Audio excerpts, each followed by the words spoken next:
আমি সব সময় করেছি।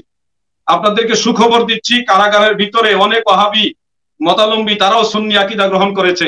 কারাগারের ভিতরে অনেক যারা সুন্নিয়ত সম্পর্কে জানতো না তারাও সুন্নিয়ত সম্পর্কে জেনেছে। আলাউদ্দিন জিহাদি যেখানে যাবে সেখানে নবীর কথা বলবে, সেখানে ইসলামের কথা বলবে।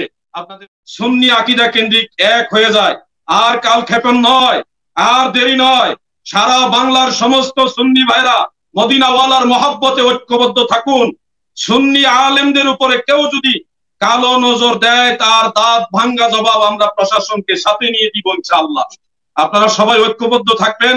আমরা দুর্বল নই, আমরা নবীর সেনা, আমরা নবীর সৈনিক, ইমাম হুসাইনের সৈনিক। সুন্নিয়তের সৈনিকরা ঘরে বসে থাকে না, তারা ময়দানে নামতে জানে। এই বিষয়টা বাতিলদেরকে বুঝাতে হবে, বাতিলদের দুর্গ প্রয়োজনে ভেঙ্গে চুরমার করে দিতে হবে। আপনারা সবাই ঐক্যবদ্ধ থাকবেন, তবে সার্বিকভাবে প্রশাসনকে আপনারা সহযোগিতা করবেন। প্রশাসনকে ডিঙ্গিয়ে কখনো কোনো কাজ করবেন না, এই অনুরোধ আপনাদের কাছে রাখলাম।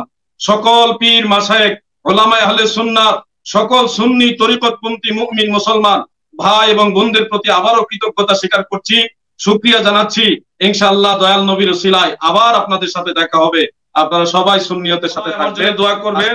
আমিও কারাগারে আপনাদেরকে ভুলিনি, দিনে রাত্রে সবসময় আপনাদের জন্য আমি দোয়া করেছি, আপনাদেরকে মনে রেখেছি, আল্লাহর দরবারে দোয়া করেছি, আল্লাহ সকল সুন্নিদের ঐক্যবদ্ধ করে দাও, এই প্রার্থনা আমি সব সময় করেছি।